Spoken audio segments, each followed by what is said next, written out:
Hello friends, welcome to Learning Concepts, where we learn the concepts of electrical engineering in a simple and interesting way. Hi, this is Kanai Kumar and today we'll proceed with our next topic, that is starting torque of squirrel cage induction motor. Good morning दोस्तों।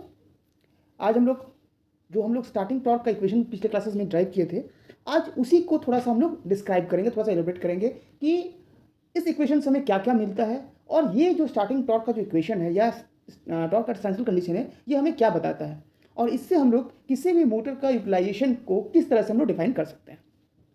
तो अगर आपको torque का equation याद होगा, पिछले class में जो हम लोग पढ़े थे, तो टॉर्क का इक्वेशन था 3/2π/NS E2² R2/R2² + X2²। यही था आपका स्टार्टिंग टॉर्क का इक्वेशन। तो इस इक्वेशन को अगर हम लोग एलाबरेट करते हैं तो यहाँ पर आपका जो E2 का वैल्यू है, दिस E2 ये क्या है, the EMF under standstill condition. कौन सा EMF है? Rotor induced EMF under standstill condition. तो ये टर्म क्या है आपका? कांस्टेंट है। R2 क्या है आपका? ये रोटर रेजिस्टेंस है, ये भी कांस्टेंट है। और X2 क्या है? Stand still reactance of the rotor. Rotor का स्टैंड स्टिल कंडीशन में जो रिएक्टेंस है वो है, और इसका वैल्यू कितना होता है? इसका वैल्यू होता है आपका, X2 का वैल्यू होता है आपका 2πf × L2। अब L2 क्या है? It is the inductance of the coil, rotor coil. तो रोटर का कॉइल का जो इंडक्टेंस है वो फिक्स है, ठीक है। इंडक्टेंस आपका पैरामीटर है, एलिमेंट पैरामीटर है, तो वो क्या होगा? इंडक्टेंस आपका फिक्स रहेगा, क्योंकि ना नंबर ऑफ टर्न्स चेंज होगा ना उसका मटेरियल चेंज होगा। तो everything is same, so inductance of the coil is same. Now जो रिएक्टेंस होगा वो आपका डायरेक्टली डिपेंड करेगा फ्रीक्वेंसी पे, ठीक है, क्योंकि it is equal to 2πf/L2। अब स्टैंडस्टिल कंडीशन में हम जानते हैं कि जो रोटर और फील्ड, जो स्टेटर फील्ड है, उसके बीच का जो रिलेटिव स्पीड है वो कांस्टेंट है, and that is equal to synchronous speed. और इसीलिए in that condition the frequency of the rotor induced EMF is equal to the supply frequency. उस समय क्या होता है? रोटर में जो इंड्यूस्ड ईएमएफ होता है उसका जो फ्रीक्वेंसी होता है वो सप्लाई फ्रीक्वेंसी के बराबर होता है, ठीक है, सप्लाई फ्रीक्वेंसी के बराबर आपका हो जाता है। तो इसलिए X2 को भी हम लोग कांस्टेंट मान सकते हैं, ठीक है। दैट मीन्स जो टॉर्क, स्टार्टिंग टॉर्क होगा किसी भी इंडक्शन मोटर का, वो क्या होगा? फिक्स्ड होगा, कांस्टेंट होगा। अंडर नॉर्मल कंडीशन वो क्या होगा? फिक्स्ड होगा, कांस्टेंट होगा। नाउ लेट्स सी कि ये जो स्टार्टिंग टॉर्क है ये कितना होगा, ठीक है, ये ज़्यादा होगा, कम होगा, क्या होगा?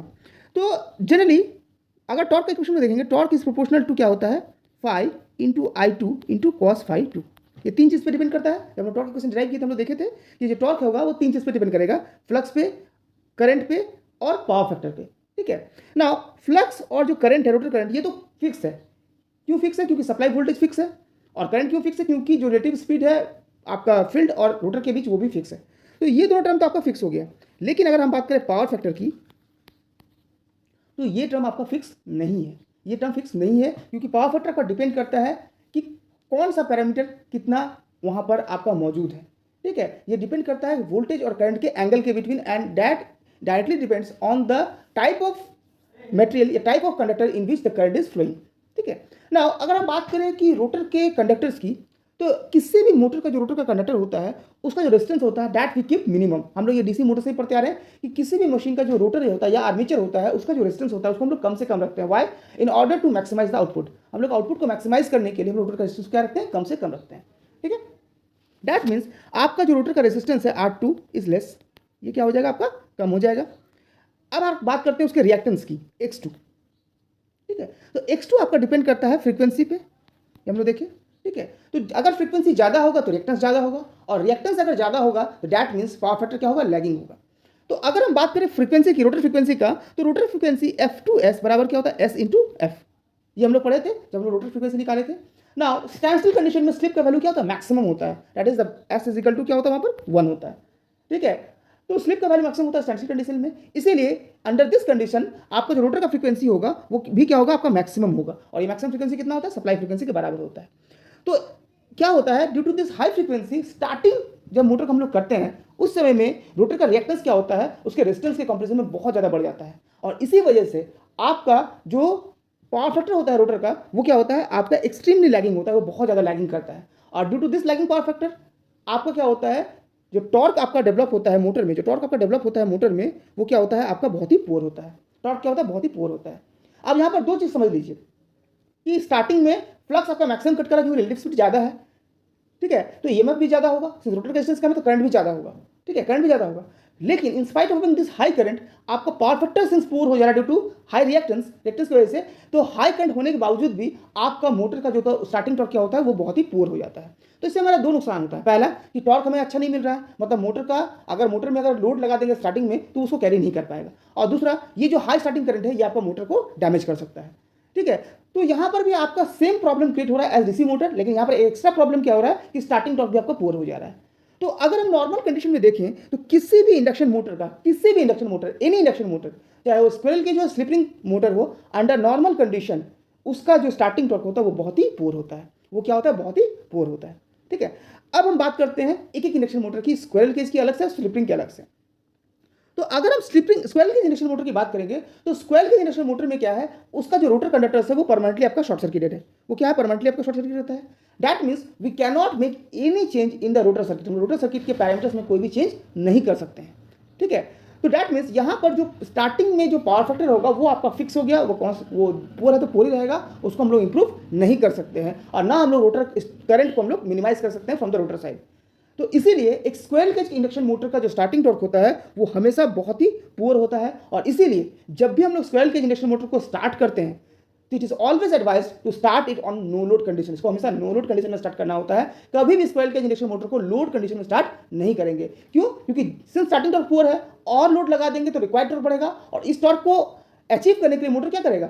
सप्लाई से और ज्यादा करंट ड्रॉ करेगा, जिसकी वजह से मोटर में हीट प्रोड्यूस होगा और मोटर का जो कंडक्टर है वो डैमेज हो जाएगा। इसीलिए स्क्विरल केज मोटर को स्टार्ट करने के लिए कभी भी हम लोग लोड पे स्टार्ट नहीं करते हैं। ठीक है, तो स्क्विरल केज मोटर का जो स्टार्टिंग टॉर्क होता है दैट इज रफली around 1.5 times the full load torque. Full load torque के लगभग 1.5 गुना होता है, और इसीलिए इसका स्टार्टिंग टॉर्क अच्छा नहीं होता है। क्लियर है? अब बात करते हैं हम लोग स्लिप रिंग मोटर की। ठीक है, तो स्लिप रिंग मोटर में क्या है, अंडर नॉर्मल का नॉर्मल मतलब जब हम सर्किट में कोई चेंज नहीं कर रहे हैं उस केस में भी स्लिप रिंग मोटर का भी स्टार्टिंग टॉर्क वही होता है जो स्क्विरल केज का होता है। लेकिन स्लिप रिंग में क्या है, आपके पास प्रोविजन है कि आप स्लिप रिंग और ब्रशेस को के बीच में आप कोई भी एलिमेंट को इंसर्ट कर सकते हैं, क्योंकि वो आपका मूवेबल कॉन्टैक्ट है, वो फिक्स कॉन्टैक्ट आपका नहीं है। तो इस वजह से क्या है कि अगर हमें जरूरत पड़ता है तो स्टार्टिंग में हम कुछ स्टार्टिंग रेसिस्टर्स हम लोग लगा सकते हैं between the slip ring and the brushes. तो इससे दो फायदा होता है। पहला क्या होता है कि सिंस आपका रोटर का रेजिस्टेंस बढ़ जाता है तो स्टार्टिंग करंट को ये कंट्रोल कर देता है, और दूसरा क्या होता है कि जो पावर फैक्टर होता है that is cos phi it is equal to R by Z, हम लोग जानते हैं। तो अगर हम लोग रोटर में रेजिस्टेंस लगा देंगे तो R का वैल्यू बढ़ जाएगा, R का वैल्यू बढ़ेगा तो पावर फैक्टर भी इंप्रूव हो जाएगा, और पावर फैक्टर इंप्रूव होगा तो स्टार्टिंग टॉर्क भी आपका इंप्रूव हो जाएगा। ठीक है, तो इसी वजह से आपका जो स्लिप रिंग इंडक्शन मोटर है इसका स्टार्टिंग टॉर्क हम लोग बढ़ा सकते हैं, एंड मेनी टाइम्स हम लोग ये समझ सकते हैं, ये बात कह सकते हैं कि एक स्लिप रिंग मोटर का स्टार्टिंग टॉर्क आपका अच्छा होगा। ठीक है, लेकिन अगर हम प्रिसाइजली देखें तो किसी भी इंडक्शन मोटर का स्टार्टिंग टॉर्क अच्छा नहीं होता है। हाँ, वहां पर हम लोग स्लिप रिंग में प्रोविजन है कि उसको हम लोग इंप्रूव कर सकते हैं, जबकि स्क्वायर केज में हम लोग उसका पावर फैक्टर को इंप्रूव नहीं कर सकते हैं और करस्पॉन्डिंगली हम उसका स्टार्टिंग टॉर्क को बढ़ा नहीं सकते हैं। तो हमेशा याद रखिएगा जहां पर भी आपको स्टार्टिंग टॉर्क ज़्यादा चाहिए, मतलब स्टार्टिंग में ही आपको हेवी लोड की जरूरत पड़ती है, वहां पर हम लोग ऑलवेज प्रीफर करेंगे स्लिप रिंग इंडक्शन मोटर। इसीलिए देखिएगा आज का जो ट्रैक्शन सिस्टम होता है, जो रेलवे सिस्टम्स होता है, जहां पर इंडक्शन मोटर होता है वहां पर हम लोग स्लिप रिंग मोटर इस्तेमाल करते हैं, या फिर जहां पर जैसे मान लीजिए माइंस वगैरह में जो होस्ट होता है, जहां पर लिफ्ट होता है, जहां पर हेवी मशीनरी को उठाया जाता है, उन सब जगह पर भी आपका slip ring induction motor use होता है। लेकिन ये जो प्लेसेस है कुछ लिमिटेड प्लेसेस ही है, क्योंकि हर जगह पे आपका स्टार्टिंग में हेवी लोड नहीं रहता है, इसीलिए मैक्सिमम जगह पे हम लोग क्या करते हैं, स्क्वायर केज इंडक्शन मोटर को ही इस्तेमाल करते हैं, क्योंकि इसका एडवांटेज बहुत ज़्यादा है। ठीक है, तो ये दोनों टॉपिक बहुत इंपॉर्टेंट है, इससे बहुत क्वेश्चंस आते हैं, चाहे आपका वाइवा हो, ऑब्जेक्टिव हो, सेमेस्टर, हर जगह पे इससे क्वेश्चन पूछे जाते हैं कि किस इंडक्शन मोटर का स्टार्टिंग टॉर्क अच्छा होता है, क्यों अच्छा होता है, किस पैरामीटर की वजह से इंडक्शन मोटर का स्टार्टिंग टॉर्क पुअर हो जाता है। अगर स्टार्टिंग में ही आपका स्टार्टिंग करंट आपका हाई है, फिर भी इंस्पाइट ऑफ हाई करंट आपका स्टार्टिंग टॉर्क पुअर क्यों होता है। तो इस तरह से न्यूमरस क्वेश्चन इस टॉपिक से पूछे जाते हैं, तो प्लीज इस टॉपिक को आप गौर से देखिएगा। So now let's move forward and see what is the condition for maximum starting torque. ठीक है, तो अगर हम लोग स्क्विरल केज इंडक्शन मोटर या स्लिप रिंग इंडक्शन मोटर की बात करते हैं, या इंडक्शन मोटर की बात करते हैं, तो यहाँ पर हम लोग देखते हैं कि अगर हम इंडक्शन मोटर का रोटर का रेजिस्टेंस को बढ़ाते हैं तो उसका पावर फैक्टर इंप्रूव होता है, पावर फैक्टर इंप्रूव होने से स्टार्टिंग टॉर्क भी आपका बढ़ जाता है। ठीक है, तो ये टॉर्क कहाँ तक बढ़ेगा, क्या ये इन्फाइनेटली बढ़ेगा या कहीं जाके ये मैक्सिमम होने के बाद फिर ये मिनिमम होगा। ठीक है, तो let's find out what is the condition for maximum starting torque, की मैक्सिमम स्टार्टिंग टॉर्क करने के लिए क्या कंडीशन होगा और कब हम उसको अचीव कर सकते हैं। ठीक है, तो अगर हम लोग टॉर्क का इक्वेशन को अगर हम करते हैं तो टी स्टार्टिंग के is equal to K2 into R2 by R2 square plus X2 square, जहाँ पर K2 का वैल्यू क्या है 3/2 पाई NS इंटू E2 स्क्वायर। ये सारा टर्म क्या था आपका कांस्टेंट था, तो इनको हम लोग मिला के एक कांस्टेंट में ले लिए दैट इज K2। ठीक है, ठीक है। नाउ हम लोग इस क्वेश्चन में R2 को कांस्टेंट इसलिए नहीं लिए क्योंकि जो भी आपका टॉर्क का इंप्रूवमेंट होता है that is by changing the resistance of the rotor. Rotor का रेजिस्टेंस को चेंज करके ही हम लोग R2 का वैल्यू को चेंज करते हैं, इसलिए यहाँ पर हम लोग R2 को कांस्टेंट नहीं लिए हैं। अब मैक्सिमम कंडीशन के लिए क्या करना पड़ेगा, आपको डिफरेंशिएट करना पड़ेगा equation with respect to the variable quantity, और यहाँ पर वेरिएबल क्वांटिटी क्या है, R2 है, और फिर इसको इक्वेट करेंगे 0 से। तो इस इक्वेशन को हम लोग क्या करते हैं, R2 के टर्म्स, R2 से हम लोग क्या करते हैं, डिफरेंशिएट करते हैं और फिर हम लोग उसको इक्वेट करेंगे 0 से। ठीक है, तो अगर हम यहाँ पर देखें differentiating this equation with respect to R2, तो यहाँ पर क्या हो जाएगा, ds torque starting by dr2 equal to K2 बाहर निकल गया, R2 by R2 plus x2 square, तो इसको पहले u बाई v के टर्म्स में तोड़िए, तो यहाँ पर आ जाएगा 1 by R2 square plus x2 square minus R2 into 2R2 by R2 square plus x2 square. Simple differentiation है। और मैक्सिमम वैल्यू के लिए क्या करना पड़ेगा, आपका मैक्सिमम वैल्यू के लिए क्या होता है, डी ये जो डिफरेंशिएशन किए हैं इसको इक्वेट करेंगे 0 से। तो इस इक्वेशन को अगर 0 से इक्वेट करेंगे तो फाइनली आपका सोल्यूशन क्या आएगा, R2 is equal to x2, R2 equal to x2। That means आपका स्टार्टिंग टॉर्क मैक्सिमम कब होगा, जब रेजिस्टेंस, रोटर का रेजिस्टेंस का वैल्यू उसके रिएक्टेंस के वैल्यू के बराबर हो जाएगा। ठीक है, अब यहाँ पर कहना है कि बराबर हम लोग तो ऐसे भी कर सकते हैं, नहीं, रोटर का रिएक्टेंस आप हमेशा से मान लीजिए, इंडक्टेंस को आप फिक्स कर सकते हैं, बट रिएक्टेंस जो है वो फ्रीक्वेंसी डिपेंडेंट है, इसीलिए फ्रीक्वेंसी जैसे चेंज होगा रिएक्टेंस का वैल्यू भी चेंज होगा।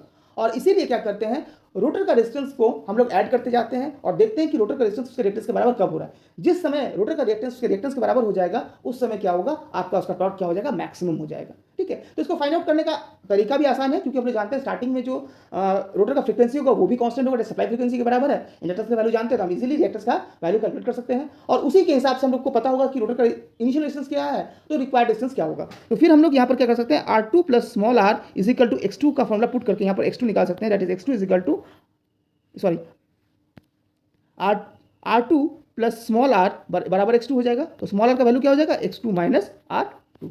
ठीक है, तो जो भी रिक्वायर्ड रेजिस्टेंस होगा वो होगा difference between the reactance and the resistance. तो इतना ही रेजिस्टेंस हम ऐड करके कर सकते हैं, रोटर का स्टार्टिंग टॉर्क को मैक्सिमम बना सकते हैं। ठीक है, तो अगर आपको मोटर का स्टार्टिंग टॉर्क को मैक्सिमम करना है तो क्या करना होगा, उसका जो रोटर का रेजिस्टेंस होगा उसको रिएक्टेंस के बराबर करना होगा। ठीक है, तो this was the condition for the maximum starting torque, और ये पूरा जो डेरिवेशन ये पूरा है आपका स्टार्टिंग टॉर्क के बारे में। तो जितना आपका डेरिवेशन इंपॉर्टेंट है, जितना न्यूमेरिकल इंपॉर्टेंट है, उतना आज का टॉपिक ही इंपॉर्टेंट है। क्यों इंपॉर्टेंट है बता रहा हूँ, क्योंकि इस टॉपिक से ही आपका कोई भी कॉम्पिटिटिव एग्जाम्स हो, आपका 1 या 2 क्वेश्चन हमेशा रहते हैं अगर इसमें इंडक्शन मोटर पूछा गया हो तो। सबसे पहला, what is the condition for maximum starting torque. ठीक है, दूसरा क्वेश्चन होता है why the starting torque of induction motor is poor. ठीक है, उसका तीसरा क्वेश्चन होता है out of these which induction motor has high starting torque, या किस इंडक्शन मोटर को हम लोग इस पर्टिकुलर कंडीशन में इस्तेमाल कर सकते हैं। क्यों एक स्लिप रिंग इंडक्शन मोटर का स्टार्टिंग टॉर्क हाई होता है, क्यों एक स्क्वायर केज इंडक्शन मोटर का स्टार्टिंग टॉर्क पुअर होता है। ठीक है, तो इस तरह से न्यूमरस क्वेश्चंस हैं आपको जो पूछे जाते हैं, इसलिए ये जो दोनों टॉपिक्स है इसको थोड़ा गौर से आप देखिएगा, इसके हर एक पॉइंट में आपको कुछ ना कुछ क्वेश्चंस मिलेंगे जो हमेशा एग्जाम्स में पूछे जाते हैं। और जो स्टार्टिंग टॉर्क का जो मैक्सिमम कंडीशन है R2 इक्वल टू x2, इसे सिंपल न्यूमेरिकल्स भी आपका हमेशा रहता है। ठीक है, तो आई होप कि आज का टॉपिक आपको समझ में आया होगा। ठीक है, तो एज फॉर ऑलवेज अगर आपको अच्छा लगे तो वीडियो को जरूर लाइक करें, शेयर करें ज़्यादा से ज़्यादा अपने फ्रेंड्स को, और अगर अभी तक आपने चैनल में नए हैं, आपने सब्सक्राइब नहीं किया तो प्लीज़ चैनल को सब्सक्राइब करें, क्योंकि हमारा मिशन ही है कि हम जो इलेक्ट्रिकल इंजीनियरिंग का जो भी टॉपिक्स है उनको बहुत ही सिंपल तरीके से हर किसी को पहुंचाएं, ताकि हर कोई इसमें इंटरेस्ट ले सके। ठीक है, so that's all for today, hope you have understood and do comment in the comment section कि अगर आपको किसी भी टॉपिक में कोई भी हेल्प चाहिए तो प्लीज़ कमेंट सेक्शन में जरूर कमेंट करें। कहीं पर भी आपको कमी लगे तो उसके बारे में बताएं, आपके कमेंट्स हमारे लिए बहुत ज़्यादा इंपॉर्टेंट है। That's all for today, thank you friends and have a nice day.